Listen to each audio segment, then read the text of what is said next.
Pak Mahfud, tapi ada satu Pak yang di antara berbagai arahan dan komitmen Pak Prabowo dalam pidato secara terbuka itu yang saya catat ketika mengatakan saya akan membangun pemerintahan yang bersih. Ayo gabung dengan saya untuk kita sama-sama membangun. Yang tidak mau silakan minggir. Nah ini dicatat oleh beberapa orang sebagai sebuah kemungkinan ancaman atau bahaya terhadap demokrasi, Pak. Orang-orang yang semacam early warning bagi orang yang mau ngeritik itu ya jangan ngeritik, jangan Anda tidak setuju dengan saya.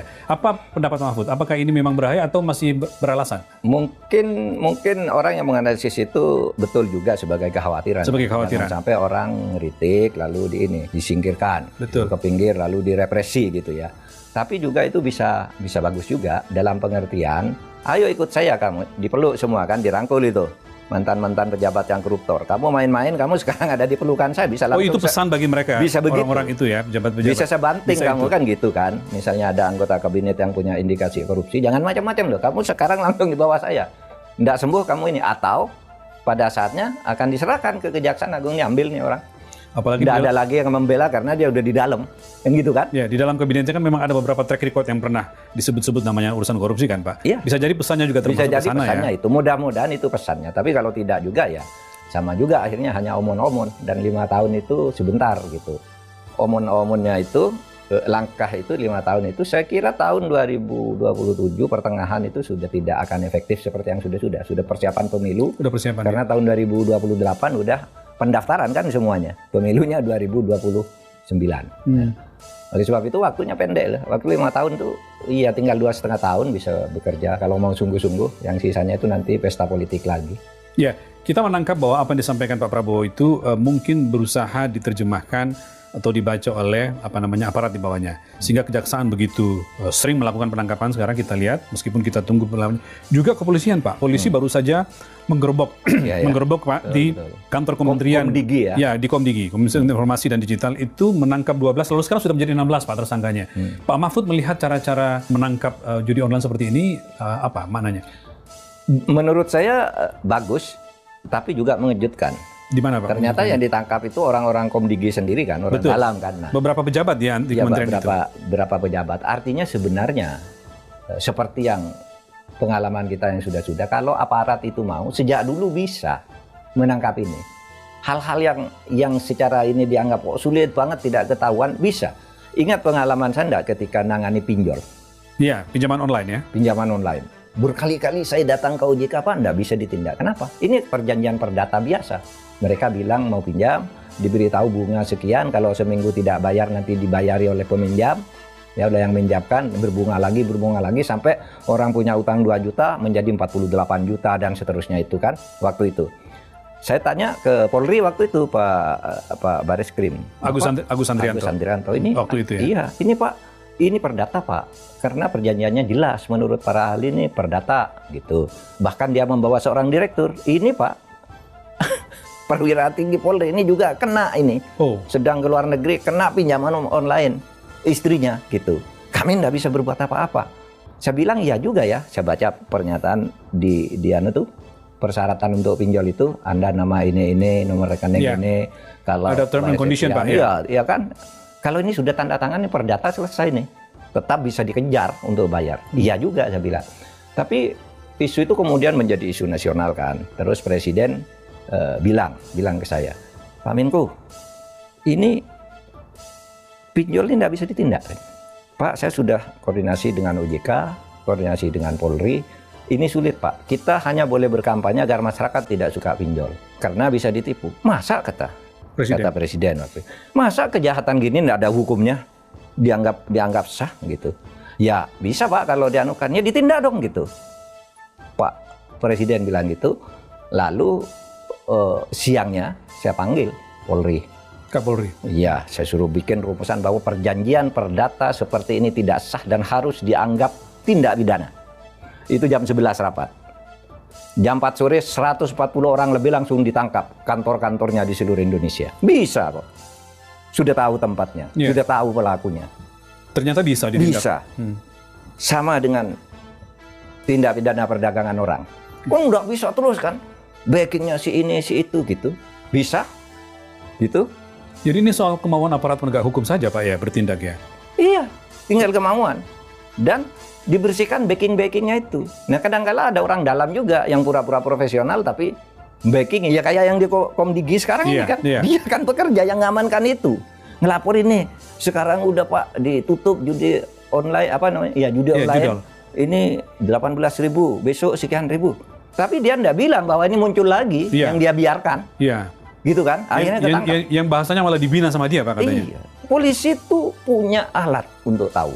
Saya pernah ceritakan, orang bikin hoax, Mahfud MD ditangkap karena korupsi. Sudah diborgol, ada gambar saya diborgol, hanya kepalanya ada tangan diborgol. Ini kan hoax. Saya lapor ke polisi, ke Kapolda Pak Karyoto waktu itu. Pak, ini enggak benar nih. Masa ada hoax ini dibiarkan? Dicari 2 hari ketangkap orangnya. Namanya Anwar. Di Makassar. Dia angkut ke Jakarta. Oleh polisi? Nangis-nangis kan. Minta maaf saya hanya... Pokoknya minta maaf lah, saya bilang ya sudahlah pulang kamu berhari raya. Waktu itu bulan puasa. Artinya polisi itu cepat Pak untuk tahu. Nah yang di Komdigi ini Pak. Kalau secara teknologi polisi itu udah kuat. Tinggal di atas ini ambil. Ada perintah. Siapapun backingnya ambil. Nah, gitu tuh. Yang di Komdigi agak ini Pak, karena dari antara 16 itu kan ada beberapa orang yang dianggap posisinya tinggi. Bahkan kabar-kabarnya sebagian dari mereka dekat dengan menteri sebelumnya. Pak Budi Ari. Menurut Pak Mahfud, untuk menuntaskan ini perlukah orang seperti Menteri Kominfo sebelumnya Pak Budi Ari juga dipanggil oleh polisi, diperiksa oleh polisi atau bagaimana? Iya dong. Seharusnya diperiksa bagaimana orang seperti ini dulu bisa masuk. Bisa masuk. Mengapa Anda masukkan orang seperti ini? Apakah dulu tidak pakai profiling dulu siapa yang bisa ngerjakan ini? Karena kemungkinannya 2 kalau terjadi itu. 1 Anda lalai, yang kedua Anda sengaja. Kan gitu kan? Kalau bisa terjadi seperti itu. Hanya itu kemungkinannya. Dia tidak mungkin bicara, apa ini sudah baik, nyatanya tidak baik. Kan kemungkinannya ini tidak baik karena kelalaian saya. Betul. Atau tidak baik kalau tidak ada alasan berarti sengaja bermain Anda dengan itu. Kan gitu aja. Pak Mahfud dalam beberapa kesempatan bahkan di forum ini juga pernah menyampaikan bahwa sebaiknya Pak Prabowo kaitannya dengan calon pimpinan KPK Pak. Oh iya. Bapak mengatakan sebaiknya presiden baru itu memiliki kewenangan untuk menyeleksi ulang. Setidaknya yang 10 besar itu menjadi 20 besar capim KPK. Nah, tampaknya ada perkembangan Pak. DPR menyurati istana kepada presiden untuk menyerahkan kepada presiden apakah ini dilanjutkan atau diganti dengan seleksi baru atau pansel baru. Pak Mahfud menanggapinya bagaimana? Bagus. Saya mulai dari aturannya dulu. Aturannya yang dilakukan oleh Pak Jokowi itu benar, tetapi itu tidak sesuai karena waktu aja, bukan karena kesengajaan. Tidak sesuai dengan putusan MK. Putusan MK itu mengatakan KPK itu harus bersama pemerintah yang periode yang sama. Betul. Kan gitu kan? Presiden baru juga. Iya kan? Itu perintah. Nah ini sekarang, tetapi ada aturan bahwa seleksi KPK itu harus dimulai 6 bulan sebelum berakhir masa jabatan. Ini 6 bulan sebelum masa jabatannya masa Pak Jokowi. Ya. Tapi saat pengangkatannya nanti masa Pak Prabowo. Nah oleh sebab itu ini memang ada masalah teknis yuridis. Tetapi surat dari DPR itu menurut saya sudah benar. Gitu. Dan Pak Prabowo bisa mengambil alih itu, tetapi tidak usah mulai seleksi baru. Ini kan yang saya baca mungkin saja ada tim pansel baru. Bisa jadi ada pansel baru. Kata Menkumham. Menurut saya itu bisa jadi memang. Tapi menurut saya tidak perlu. Pak Prabowo tidak ngelanjutin. Yang kemarin diajukan 10 itu ditarik lagi, kembali ke yang 20. Yang hasil akhir dari pansel itu. Nah Pak Prabowo bisa memilih kembali 10 dari yang 20. Itu tidak melanggar hukum. Karena nanti masih tanggal 19 Desember, masih lama. 1,5 bulan lagi dari sekarang. Kalau cuma membalas, ini yang 10 kemarin, saya ambil dari 20 lagi, saya acak, ini pilih ke DPR. Dengan begitu pilihannya lebih bisa selektif ya, iya. Bisa menghasilkan capim yang lebih berkualitas. Itu kan sejak awal saya usulkan begitu aja. Nggak usah mulai dari awal, nanti timbul isu lagi tentang panselnya tidak objektif, timbul lagi ini harus dibuka pendaftaran dari awal, macam-macam. Udah ini aja, udah prosedurnya benar, tinggal penyesuaian waktu itu dan selanjutnya tidak akan terjadi lagi. Pada tahun berikutnya kan gitu bisa dianu ya. Satu lagi yang ramai sampai saat ini dibahas oleh publik soal kasus tersangkanya mantan Menteri Perdagangan Tom Lembong, Pak. Oh iya, Tom Lembong. Tom diduga melakukan korupsi ketika memberikan izin impor kepada beberapa perusahaan. Pak Mahfud melihat kasus ini seperti apa, Pak? Karena kan pertanyaan orang, itu kewenangan Pak Tom ketika menjadi menteri. Lalu itu kebijakan. Kenapa kebijakan harus dipersoalkan? Itu bukan urusan pidana. Ada alasan yang mengatakan begitu. Pak Mahfud sendiri melihat bagaimana? Ini pandangan picik saya, pandangan sempit saya. Kalau Kejaksaan Agung itu menetapkan orang besar dan kasus besar sebagai tersangka, menurut saya itu benar. Artinya ada alasan-alasan hukumnya. Tetapi kalau membiarkan orang yang seharusnya ditersangkakan tapi dibiarkan, itu biasanya tidak benar. Ini kan ada tuh orang besar ditersangkakan, yang satu orang besar juga dibiarkan. Yang dibiarkan ini menurut saya tidak benar. Soal fairness berarti ya? Iya, soal ini. Oleh sebab itu kasus Tom Lembong misalnya. Menurut saya Kejaksaan Agung sudah benar menjelaskan. Satu, melanggar hukum, ya kan? Karena pada waktu itu tidak boleh ada impor dalam situasi berlimpah, dan kalau impor harus dengan pertimbangan tertentu dan jumlah tertentu melalui BUMN. Itu menurut keterangan Kejaksaan Agung selama ini ya? Aturannya begitu dan itu tidak dibantah juga. Meskipun diakui oleh Kejaksaan sampai saat ini tidak ada bukti aliran dana atau transfer kepada Tom. Yang kedua, ya, satu melanggar hukum. Dua, menguntungkan diri sendiri atau orang lain. Dia udah menguntungkan. Tidak harus dianya. Tidak harus dianya saja ke Tom Lembong. Dia menguntungkan perusahaan yang melakukan impor atas rekomendasi atau atas penunjukan oleh Pak Tom Lembong itu. Tapi Pak, keputusan itu kan selalu ada yang diuntungkan, ada yang dirugikan. Oh iya, makanya diselidiki dulu. Karena kenapa itu kok melanggar aturan? Atau memperkaya mungkin bahasanya ya, memperkaya pihak lain, Pak, bukan menguntungkan. Memperkaya diri sendiri. Pihak lain atau korporasi. Orang lain atau korporasi. Dia akan memperkaya perusahaan. Dapat keuntungan dari harga 13.000 di pasar, dijual 16.000 kan. Sehingga yang punya lokal yang berlimpah itu tidak laku. Itu kan sudah menguntungkan orang lain. Gitu ya. Nah, itu yang harus disidik. Iya, kerugian negara pasti ada dari proses-proses itu, apa kerugian negaranya. Jadi orang salah kalau mengatakan harus ada aliran dana. Tidak harus berarti ya. Tidak harus ada aliran dana ke Tom Lembong. Sepanjang ada bukti bahwa kalau begitu tidak akan ada korupsi, Pak. Kalau harus ada aliran dana ke diri sendiri. Karena bisa semua diatur. orang akan nitip ke orang. Maka undang-undangnya diubah pada waktu itu. Memperkaya diri, memperkaya orang lain atau korporasi. Nah, bukan hanya orang sekarang, korporasi juga. Tapi lalu pertanyaannya, bagaimana dengan menteri-menteri sebelumnya yang setelah itu justru lebih banyak mengimpornya? Nah, itulah yang harus dijelaskan oleh Kejaksaan Agung. Makanya saya katakan ketika dia menetapkan tersangka, alasannya itu biasanya sudah cukup.